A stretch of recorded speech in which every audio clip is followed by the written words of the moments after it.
La naturaleza humana según Jung es esencialmente perversa, egoísta y con mucha falta de moralidad. Bajo esa fachada civilizada, somos poco más que animales feroces dominados por instintos primitivos de supervivencia, reproducción, violencia y la necesidad de imponer nuestra voluntad. Más allá de los instintos animalescos, Jung también resaltaba la propensión humana a la maldad y la destrucción. La capacidad de hacer daño gratuito, de encontrar placer en el sufrimiento ajeno, es algo que según él forma parte de nuestra sombra. Esa sombra habita en lo más recóndito del subconsciente, emerge en situaciones límite, y puede manifestarse a través de conductas sádicas y crueles hacia otros seres humanos. Jung lo veía no solo en individuos aislados, sino como una disposición de la especie humana en su conjunto. Asimismo, Jung hablaba de otras facetas moralmente cuestionables de la naturaleza humana. Por ejemplo, la tendencia a juzgar con dureza mientras se es indulgente con los propios actos reprochables. O la hipocresía de fingir virtudes que no se poseen, presentándose ante los demás como mejores personas de lo que realmente se es. Del mismo modo resaltaba la pereza, la cobardía, la mentira, el egocentrismo y el afán de lucro como rasgos casi universales entre los humanos según su experiencia clínica. Uno de los más preocupantes para Jung era la facilidad con la que las personas comunes pueden volverse criminales o genocidas en determinadas circunstancias sociales. La historia está plagada de atrocidades y barbaries cometidas por ciudadanos aparentemente respetables, pero que descarrilaron su brújula moral bajo contextos de crisis o manipulación ideológica. Jung ubicaba ahí precisamente el mayor peligro, en la maleabilidad moral, en la volatilidad ética, advertía que los valores civilizados son un barniz muy delgado y frágil. Rasguña un poco la superficie y emergerá irremediablemente el salvaje egoísta, brutal y depredador que todos llevamos dentro. Otro punto que resaltaba Jung era la inclinación malsana del ser humano hacia todo tipo de fanatismos. Ese afán por aferrarse a ideologías, identidades o creencias de manera acrítica y pasional, viendo al disidente como enemigo. Una peligrosa propensión potencialmente letal cuando se trata de sistemas políticos o religiosos radicalizados. Un rasgo estrechamente relacionado con el fanatismo y la radicalización es la disposición al pensamiento grupal, la mentalidad de manada. Jung advirtió como pocos el poder del inconsciente colectivo y su capacidad de ejercer una enorme influencia tóxica cuando los individuos se funden acríticamente en una masa compacta y uniforme bajo una misma identidad. Ahí es cuando salen a relucir los peores demonios de la naturaleza humana, la irracionalidad, la obediencia ciega a la autoridad, la deshumanización del disidente, el deleite ante el sufrimiento del chivo expiatorio, etc. Atrocidades como los linchamientos, el bullying, el vandalismo callejero o los genocidios encuentran su caldo de cultivo en esa regresión moral colectiva que con tanta clarividencia supo detectar Jung. Otra cualidad tenebrosa de los humanos muy destacada por Jung es esa tendencia malsana a buscar chivos expiatorios, a señalar al débil o al distinto como culpable de todos los males. Derivada en buena parte del miedo ancestral al extraño, al otro tribal, es una conducta que se repite constantemente en sociedades de todas las épocas, sentirse mejor descargando la propia frustración en blancos fáciles a través de la discriminación, el insulto o la agresión gratuita al vulnerable. Otro elemento muy característico de nuestra especie que Jung resaltaba con preocupación es la vanidad. Ese afán desmedido por ascender en la escala social, por acumular éxitos y estatus que alimenten el propio ego. Una tendencia competitiva a menudo tóxica que nos enfrenta unos contra otros y erosiona la cohesión social. Jung la veía como una manifestación infructuosa de búsquedas internas más profundas. La vanidad como un intento fútil de llenar vacíos existenciales a base de maquillajes externos. Pero lejos de saciarnos, ese afán por destacar y ser aplaudidos por los demás crea insatisfacción y neurosis. De la mano de la vanidad identificaba también el afán desmedido por el dinero y las posesiones materiales. Una orientación materialista que nos hace esclavos del tener en lugar de cultivar el ser. Una adicción enfermiza a bienes superfluos que jamás nos brindarán felicidad duradera, pues una vez cubiertas las necesidades básicas, los excesos son en buena medida absurdos e irrelevantes respecto a otros aspectos mucho más determinantes para una existencia plena. Y así podríamos seguir repasando innumerables debilidades que forman parte inexorable del bagaje evolutivo con el que cargamos: egoísmo crónico, hedonismo, soberbia intelectual, sed. Jung también analizó esa inquietante tendencia humana a encontrar placer en el sufrimiento ajeno. Veamos qué perspectivas ofrecía al respecto. En primer lugar, Jung relacionaba esto con la sombra, esos aspectos reprimidos de nosotros mismos que rechazamos pero que de forma disociada podemos llegar a proyectar o descargar sobre otros. Ver sufrir al prójimo despierta una suerte de regodeo precisamente por representar impulsos que no nos permitimos manifestar abiertamente. Es como una válvula de escape retorcida para dar rienda suelta a esa parte oscura guardada bajo 7 llaves.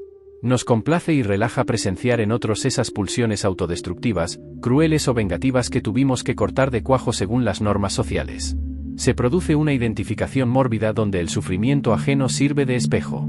Jung también relacionaba esto con cierta envidia inconsciente, con ese celo que despierta en nosotros contemplar el infortunio de quienes proyectan vidas aparentemente más felices o exitosas. El infortunio los pone a nuestra altura y eso produce una especie de satisfacción mezquina que atenta contra nuestra vanidad. Asimismo, la psicología evolutiva nos recuerda ese instinto primario de regodearnos con la desgracia del enemigo de la tribu rival. Algo que quizá conservemos dormido en nuestros circuitos cerebrales más primitivos y que aflora en dosis de irracionalidad colectiva. Sea como fuere, existen claros tintes de patología psíquica en esa tendencia. Y Jung nos invitaba a integrarla mediante el autoconocimiento, no a través de la represión. Otra interpretación interesante que ofrecía Jung tiene que ver con ciertos rituales de algunas sociedades ancestrales. Jung puso especial énfasis en estudiar manifestaciones simbólicas y prácticas chamánicas de pueblos antiguos, encontrando sorprendentes paralelismos entre sus dinámicas y los sueños tanto de sus pacientes como de la gente contemporánea. En dichas investigaciones descubrió ceremonias donde la colectividad se reunía periódicamente para presenciar el sacrificio de unos pocos, ya fuera en forma de tormento físico o simbólica mediante humillaciones, burlas o vejaciones públicas. Se buscaba una suerte de desfogue de las miserias propias sobre unas víctimas circunstanciales en pos de limpiar y renovar el grupo. Jung vio en estas prácticas arcaicas un antecedente de esa fascinación malsana con el sufrimiento del otro que sigue manifestándose de formas quizá más solapadas. Lo veía como una inercia tribal muy arraigada, un ritual catártico de transferencia de sombra que en el fondo busca preservar el equilibrio y la salud del conjunto, aunque a costa de injustos e inmorales abusos sobre exclusiones puntuales. Jung estaba convencido de que gran parte de las neurosis y sufrimientos de sus pacientes eran autoinfligidos de forma inconsciente. Es decir, sus miedos, creencias limitantes y conflictos internos irresolutos los conducían una y otra vez a adoptar conductas que socavaban sus propias aspiraciones y anhelos. Lo veía como una lucha entre diferentes instancias psíquicas. Por un lado estaba el yo consciente, con sus metas y deseos declarados, pero por otro lado estaba el inconsciente con sus inseguridades arraigadas, sus traumas olvidados y sus intereses ocultos. Cuando estas fuerzas internas entran en conflicto, suele ganar la pulsión autodestructiva. Jung hablaba también sobre la profecía autocumplida. Cuando uno está tan convencido en su fuero más íntimo de que no lo merece, no es suficientemente bueno, o está destinado a fracasar, ese guión interno y esa imagen distorsionada de uno mismo se terminan materializando en los hechos. De ahí la importancia que daba Jung al autoconocimiento, a hacer las paces con la propia sombra, a integrar las voces en aparente conflicto dentro de nuestra psique. El saber reconocer esos impulsos que nos alejan de nuestra propia plenitud es el primer paso para dejar de tropezar obstinadamente con la misma piedra. Jung también dedicó mucho esfuerzo a desentrañar esta compulsión tan irracional.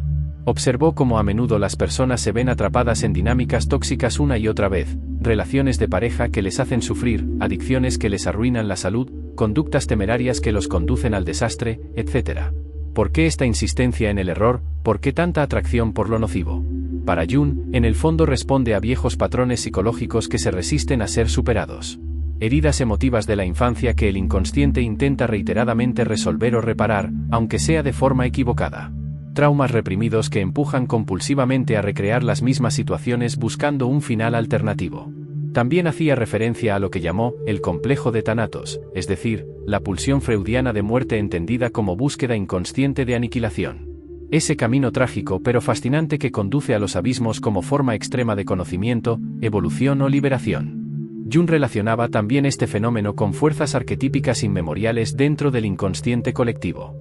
Hablaba del arquetipo de abismo, ese llamado ancestral que algunas personas sienten como una fascinación magnética hacia el vacío, hacia descender a los mundos inferiores, ya sea de forma simbólica o literal. Lo veía vinculado con antiguas iniciaciones chamánicas, con rituales de muerte y renacimiento, con la necesidad psicoespiritual de atravesar las tinieblas para poder acceder a estados superiores de iluminación. Como decía el alquimista, la puerta de la transformación se encuentra siempre en la oscuridad. A nivel clínico, Jung relacionó la autogeneración compulsiva de sufrimiento con cuadros sádico-masoquistas. Personas que solo alcanzan la activación y el disfrute de su propia sensibilidad a través del tormento, del castigo o la humillación. Individualidades cuyo desarrollo emocional quedó detenido en etapas tempranas, donde el dolor se metaboliza de forma confusa como una señal de existencia, de atención o contacto primitivo con el otro. El fenómeno de la posesión es sin duda uno de los temas más oscuros y perturbadores asociados a la psique humana. Jung dedicó grandes esfuerzos a estudiar casos tanto de posesión espiritual como de personalidades múltiples. Veamos qué ideas principales nos legó al respecto. En esencia, Jung concebía la posesión como la colonización del ego o personalidad habitual de un individuo por parte de subpersonalidades emergentes de regiones más profundas y desconocidas de la psique. Esas entidades toman el control del campo de conciencia, desplazando o desintegrando la identidad primigenia de la persona. Se trataría de complejos autónomos intensamente cargados de energía psíquica y con fuertes motivos compensatorios respecto a la personalidad central. Surgen cuando se ha segregado o negado vehementemente algún aspecto clave de la totalidad psíquica durante mucho tiempo.